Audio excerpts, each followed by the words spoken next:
Assalamualaikum warahmatullahi ta'ala wabarakatuh. A'udzu billahi minasyaitonir rajim. Bismillahirrahmanirrahim. La yuhibbullahu al-jahra bis-su'i minal qawli illa man zulima wa kana Allahu syami'an 'alima. Rabbi shrah li sadri wa yassir li amri wahlul 'uqdatam min lisani yafqahu qawli. Allahumma shalli ala sayyidina Muhammadin salatan taj'aluna bihal istiqamah tajbauhal karamah wa tuhsyiruna bi ibadikas sholihin bi sya'adati wal karamah fid dini wad dunya wal akhirah wa ala alihi wa sahbihi wa barik wa sallim. Amma ba'd. Para pemirsa penonton channel YouTube di Bengkel Gaib Al Hikmah, pada kesempatan pagi hari ini saya akan membongkar ilmu marifat, yaitu rahasia zikirnya para wali Allah. Para wali Allah memakai ilmu ketuhanan, yang artinya ilmu ketuhanan kepada Allah.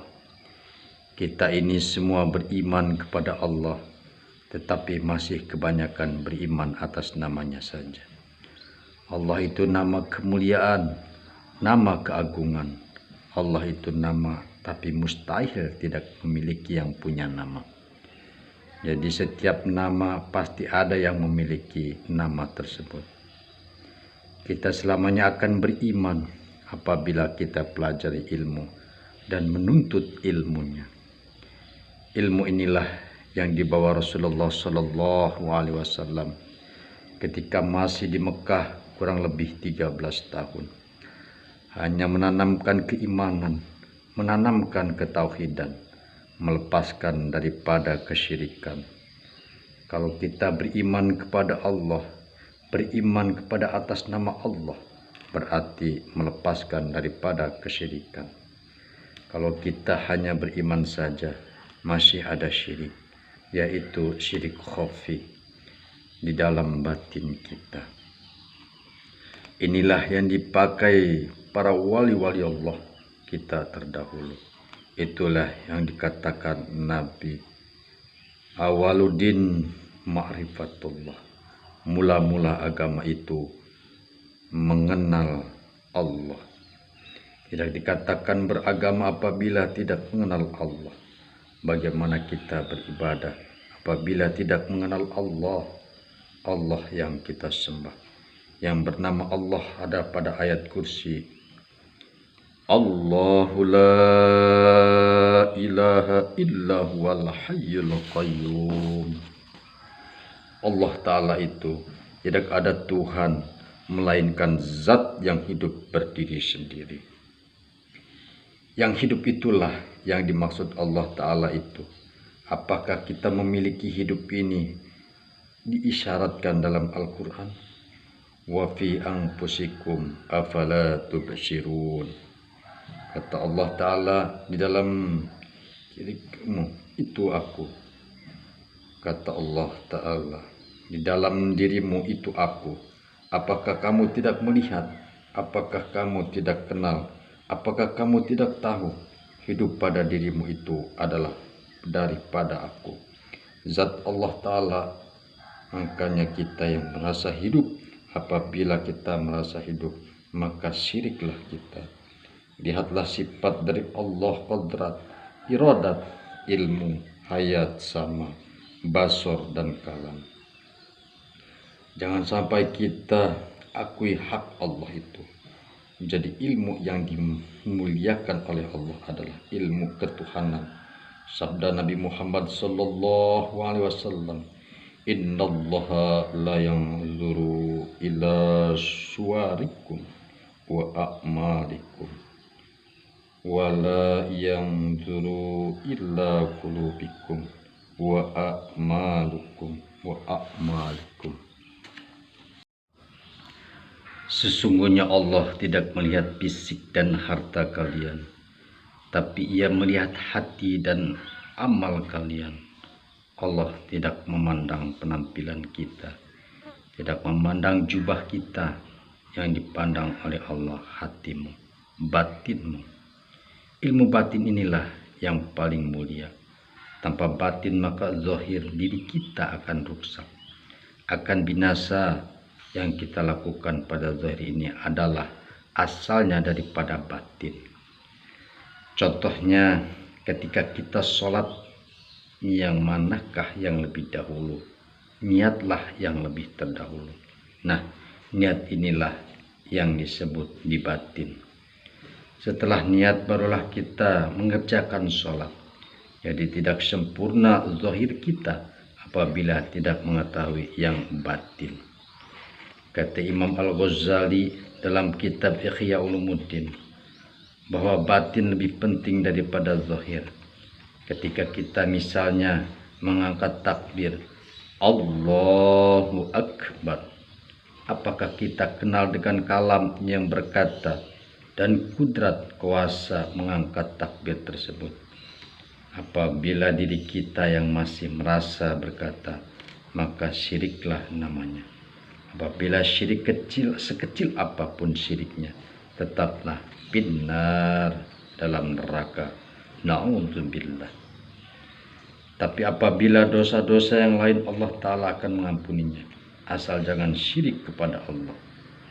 Innallaha ghafurur rahim. Sesungguhnya Allah Maha Pengampun dan Penyayang. Yang batin inilah yang dinamanya iman. Mustahil namanya ada, tapi yang punya nama tidak ada. Jadi yang bernama Allah tadi yaitu Allahu la ilaha illa huwal hayyul qayyum. Allah Ta'ala tidak ada Tuhan melainkan Ia, zat yang maha hidup berdiri sendiri. Apabila tidak hidup, apakah bisa kita mengangkat takbir? Apabila tidak hidup, apakah kita bisa bicara? Yang bergerak, yang membaca, pastilah orang yang hidup. Orang yang mendapatkan ilmu ini hanyalah sedikit daripada sedikit. Muhammad adalah awal-awal yang dijadikan oleh Allah, awal-awal yang dizahirkan oleh Allah, yang bernama Nur Muhammad. Oleh karena itu, Adam yang dari tanah mengandung Nur Muhammad. Apabila tidak ada Nur Muhammad, Nabi Adam tidak bisa apa-apa. Yang bisa apa-apa yaitu kuasa Nur Muhammad yang ada dalam Adam. Hingga semua malaikat sujud semua kepada Adam karena memandang Nur Muhammad. Yang ada di dalam Adam, malaikat yang tidak mau sujud kepada Adam adalah Izazil, merasa lebih hebat daripada Adam karena Adam daripada tanah, dia daripada cahaya. Maka Azazil tidak mau sujud karena tidak mengetahui dari mengenal Nabi Adam. Yang sebenarnya Adam ini emang diciptakan daripada tanah, tapi tanah daripada air, air daripada angin, dan angin daripada api, dan api daripada Nur Muhammad juga. Oleh karena itu kita mempelajari mengenal kepada Allah melalui jalannya Nur Muhammad. Jadi ilmu syariat, thariqat, hakikat dan marifat itu fardu ain kita pelajari dan dituntut oleh Islam, Islam laki-laki dan Islam perempuan. Ilmu empat inilah yang harus dituntut oleh muslim, laki-laki dan perempuan. Sesuai dengan unsur diri kita, ada batang tubuh, ada hati, ada ruh, dan ada rahasia. Tepatnya ilmu syariat ada pada batang tubuh, yang dikerjakan batang tubuh ini yang dinamakan syariat. Ada yang mengatakan syariat itu sembahyang. Iya, karena sembahyang adalah pekerjaan syariat. Pekerjaannya batang tubuh. Kemudian tempatnya ilmu thariqat adalah pada hati kita. Kemudian ilmu hakikat ada pada ruh kita. Tempatnya ilmu marifat ada pada syir atau pada rahasia. Nah, jadi asalnya daripada syir kemudian timbul nyata kepada ruh dan berzahir kepada hati dan berzahir kepada batang tubuh. Maka bergelaklah batang tubuh dengan berbagai-bagai. Inilah yang harus kita tuntut, ilmu marifat yang awaluddin marifatullah. Awal-awal agama yang mengenal Allah. Maka dari itu jangan hanya berpegang dengan namanya saja. Harus tahu yang mempunyai nama Allah. Ada yang mati dan ada yang hidup. Contoh yang mati. Yang mati yaitu tulisan Allah yang ada pada dinding. Yang hiduplah ada pada diri kita ini. Apa yang dikatakan Allah dalam Al-Quran. Fa'idha sya'alka ibadaka adni inni qarib. Kalau hambaku menanyakan tentang aku, kata Allah, sesungguhnya aku dekat. Kemudian Allah berkata lagi, mengapa Allah mengatakan dekat? Maka wa nahnu aqrabu ilaihi min hablil warid. Wa nahnu aqrabu ilaihi min hablil warid. Aku lebih dekat urat lehernya. Dekat tidak tersentuh, jauh tidak ada di antaranya. Kalau dekat bersentuh berarti diri kita masih ada, berarti diri kita masih syirik. Kalau berantara artinya jauh dengan jaraknya, berarti kita tiada bertuhan. Ilmu inilah yang harus kita kaji dan kita pelajari apabila kita ingin selamat dunia dan akhirat. Kalau tidak mengenal dengan Allah Ta'ala, sebanyak apapun ibadahnya tetap dalam neraka. Karena beribadah dia berkuasa untuk ibadah, karena tidak ikhlas masih merasa kita yang ada. Coba apabila tidak ada yang hidup pada diri kita, apakah kita bisa kuasa untuk beribadah? Nah, yang hidup inilah yang harus kita ketahui dan kita cari makannya. Inna lillahi wa inna ilaihi raji'un. Sesungguhnya kita daripada Allah, kembali kepada Allah. Oleh karena itu apabila kita kenal kepada Allah Ta'ala, kematian kita akan tenang dan teduh. Dan apabila tidak kenal, maka mata kita akan melotot. Karena tidak mengenalnya, artinya sakit, tersiksa. Kemudian Allah berkata, wa fi anfusikum afala tubsirun. Aku ada pada dirimu. Apakah engkau tidak melihat? Apakah kamu tidak tahu bahwa yang hidup pada dirimu itu adalah aku? Apabila yang hidup itu adalah Allah, maka berlakulah af'al yang hidup. Af'al Allah, tidak ada af'al itu dari yang mati. Tidak ada perbuatan dari orang yang mati, pastilah dari yang hidup. Inilah yang kita cari sehingga benar-benar ibadah kita bersih. Banyak orang yang berkata aku beriman kepada Allah. Banyak orang yang berkata aku beriman kepada Allah, tetapi masih syirik. Apabila kita tidak mengaji ini, pasti akan musyrik.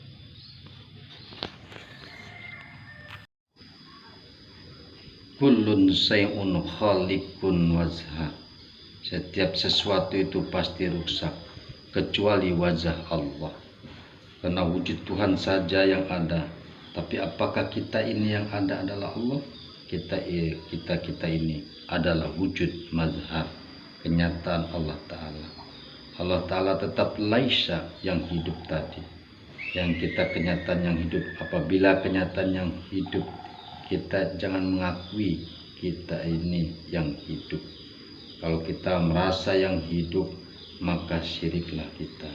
Kalau sudah seperti ini, biasanya ingin minta upah ketika kita beribadah. Karena masih merasa hidup dan kuasa, minta pahala minta upah, minta surga, karena merasa masih kita sendiri yang melaksanakan ibadah tersebut. Padahal kita tidak kuasa. Ketika kita mau sholat, la haula wala quwata illa billah. Kita tiada daya, tiada upaya, hanya Allah yang kuasa. Makanya apabila dikerjakan oleh batang tubuh, syariat namanya. Apabila dikerjakan oleh hati, tarikat namanya. Apabila dikerjakan dengan ruh, hakikat namanya. Apabila dikerjakan dengan syirk, makrifat namanya. Syirk berzahir kepada ruh, kemudian ruh berzahir kepada hati, kemudian hati berzahir kepada batang tubuh. Syirik yang kita harus buang yaitu syirik yali. Mudah saja kita buangnya. Tetapi kalau sudah syirik khafi, agak susah kita membuangnya. Karena syirik tersebut yaitu syirik yang tersembunyi, ada dalam batin. Maka inilah apabila masih ada yang lain selain Allah Subhanahu wa taala, lain daripada yang hidup, itulah syirik yang tersembunyi.